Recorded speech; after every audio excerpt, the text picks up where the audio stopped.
On March 5, 1953, Joseph Stalin lay dying on the floor of his dacha. The most powerful man in the Soviet Union, the dictator who had ruled with absolute terror for nearly 3 decades, was helpless. He had suffered a massive stroke. His guards had found him lying in a puddle of his own urine, unable to speak or move. For hours, no one dared to help him. His own doctors had been arrested during his paranoid purges. Those who remained were too terrified to act without permission. So Stalin lay there, the man who had sent millions to their deaths, dying slowly while his subordinates argued about what to do.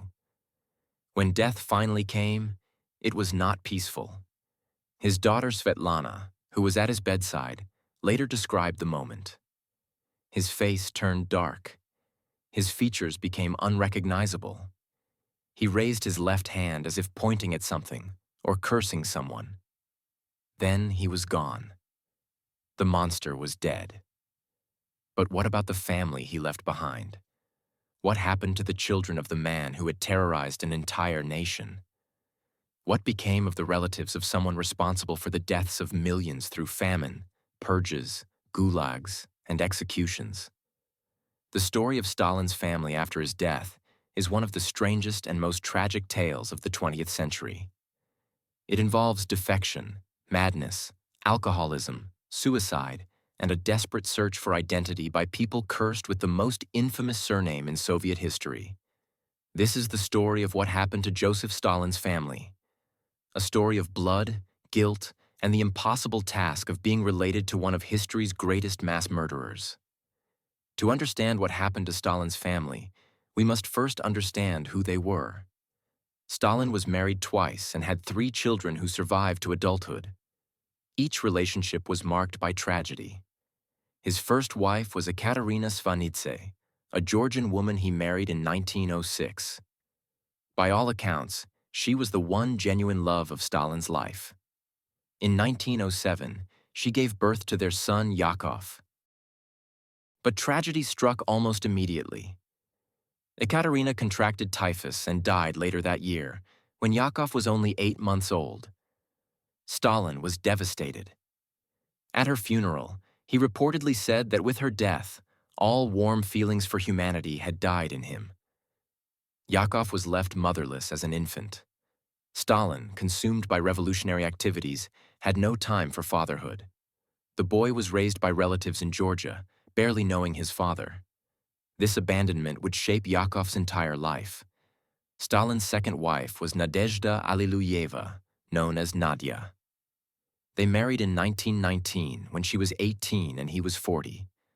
The marriage produced 2 children. Vasily was born in 1921. Svetlana was born in 1926.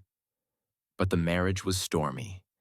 Stalin belittled Nadia in public, ignored her for long periods, and treated her with casual cruelty. On November 9, 1932, after Stalin publicly humiliated her at a banquet, Nadia went to her room and shot herself in the heart. She was 31 years old. Vasily was 11. Svetlana was 6. Stalin was furious at her, viewing the suicide as a betrayal. He told his children their mother died of appendicitis, hiding the truth for years. The event hardened him further, destroying whatever remained of his capacity for normal human relationships. Now let us follow each of Stalin's 3 children and see what became of them. Yakov Dzhugashvili, Stalin's eldest son, had the most tragic fate. Raised by relatives in Georgia, he barely knew his father during childhood. When he finally came to Moscow as a young man, Stalin treated him with contempt. He mocked Yakov's Georgian accent. He criticized his choices. When Yakov attempted suicide by shooting himself in the chest and survived, Stalin reportedly sneered that he could not even shoot straight. When Germany invaded the Soviet Union in June 1941, Yakov was serving as a lieutenant in the Red Army. Within weeks, he was captured by German forces. The Nazis tried to use him for propaganda, photographing him and attempting to get him to condemn his father. Yakov refused to cooperate. The Germans then offered to exchange Yakov for high-ranking German prisoners. Stalin's response became one of the most quoted statements of the war. He allegedly said, "I will not trade a marshal for a lieutenant." His own son would remain a prisoner. Yakov died in Sachsenhausen concentration camp in April 1943. The exact circumstances remain unclear. The official German account says he threw himself against the electrified fence. Others believe he was shot by guards or murdered on orders from Berlin. Whatever the truth, Yakov was dead at 36, having spent his entire life seeking approval from a father who was incapable of giving it. He left behind a daughter named Galina, only 5 years old when he died. She would grow up without a father, carrying the burden of being Stalin's granddaughter. Vasily Stalin took a completely different path. Unlike Yakov, who was raised away from his father, Vasily grew up in the Kremlin, surrounded by privilege. He learned early that being Stalin's son meant no one would ever tell him no. Teachers passed him regardless of performance. Officers promoted him regardless of merit. The result was predictable. Vasily became an alcoholic, a bully, and a failure. He joined the Soviet Air Force and advanced with impossible speed, not because of ability, but because of his name. By the end of World War II, at 24, he held the rank of general despite minimal combat experience. After the war, Vasily's behavior grew worse. He threw lavish parties. He maintained multiple mistresses. He drank constantly. He was a disaster in every position he held. Stalin himself complained that his son was an idiot, but never removed him from his positions. When Stalin died in March 1953, Vasily's protection evaporated instantly. The new Soviet leadership had no reason to protect him.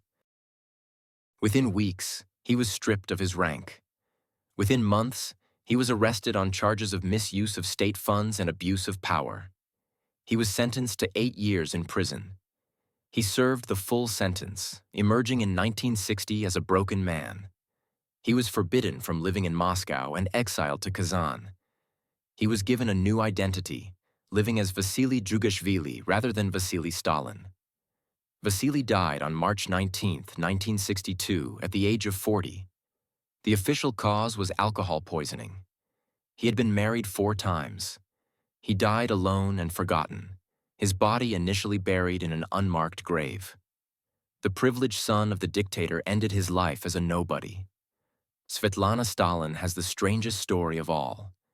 She was Stalin's only daughter, and for a time, she was genuinely loved by her father. He called her his little sparrow. Photographs show him holding her, smiling, displaying affection he rarely showed anyone else. But it could not last. Her mother's suicide traumatized her. As she grew older, Stalin controlled every aspect of her life. When she was 16, she fell in love with a Jewish filmmaker named Alexei Kapler. Stalin had him arrested and sent to the Gulag for 10 years. Her first love was destroyed by her father's paranoid anti-Semitism.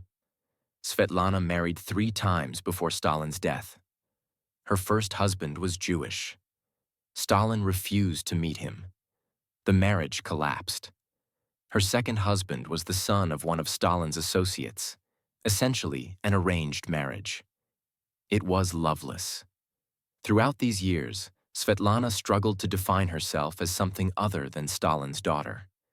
It was impossible. Stalin's death in 1953 brought relief and grief. She wept at his funeral despite everything.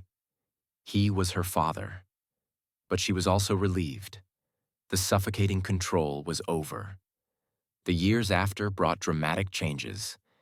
Nikita Khrushchev launched de-Stalinization, exposing her father's crimes. The name Stalin became a mark of shame. Svetlana changed her name to Alliluyeva, her mother's family name. In 1963, Svetlana fell in love with Brajesh Singh, an Indian communist visiting Moscow for medical treatment. He died in 1966. Svetlana requested permission to travel to India to scatter his ashes. The Soviet government agreed, expecting her to return. She never came back. In March 1967, Svetlana walked into the American embassy in New Delhi and asked for political asylum. Stalin's daughter was defecting to the West. It was the propaganda coup of the decade. The Soviet government was humiliated. They denounced her as mentally unstable, a traitor, a tool of American imperialism. But it was too late. The Americans flew her to Switzerland, then to the United States. Her book, 20 Letters to a Friend, became an international bestseller. Svetlana became wealthy and famous. But freedom did not bring happiness. She moved constantly. She converted to various religions. She married a fourth time to an American architect. It lasted only a few years. Then, in 1984, Svetlana did something shocking. She returned to the Soviet Union. After 17 years in the West, she showed up in Moscow, denounced America, and reclaimed Soviet citizenship. The reasons were complex. She was lonely. She missed her older children, whom she had left behind. She thought returning home might bring peace. It did not. Within 2 years, she was miserable. In 1986, she left again, returning to America with her youngest daughter, Olga. Svetlana spent her remaining years in decline. She lived in various places around America, never finding stability.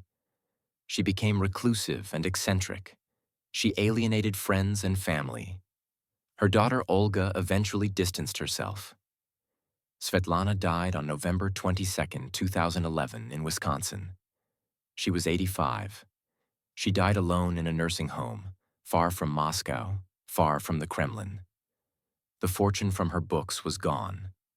The celebrity had faded.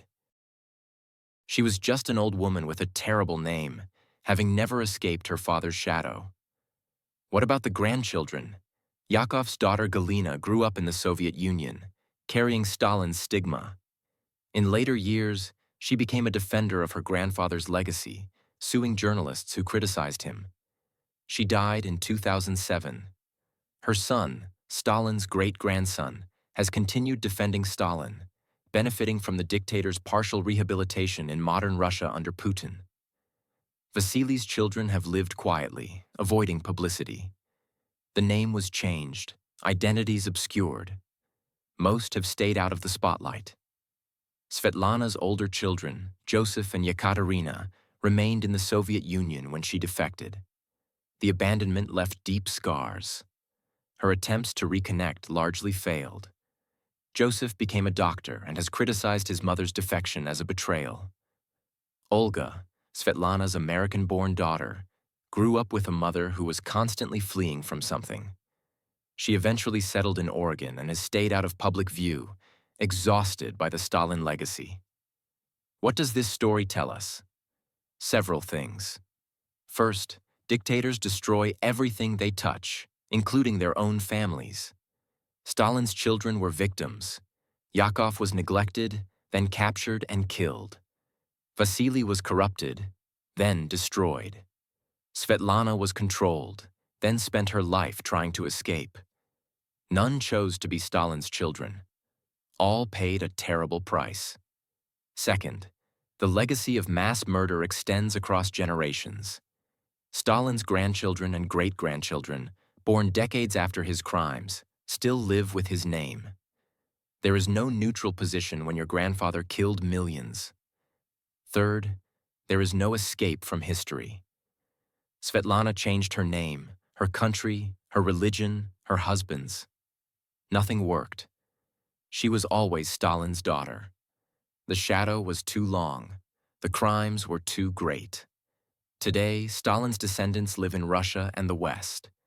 Some defend him. Some condemn him. Some simply try to forget. But none can escape the name.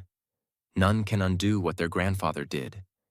They carry a burden they did not choose, a legacy of blood that will follow their family for generations to come. Joseph Stalin killed millions and terrorized a nation. But his greatest victims may have been his own children, people who committed no crimes but paid for his sins with ruined lives. That is the final tragedy of the Stalin family. The monster who destroyed so many families also destroyed his own.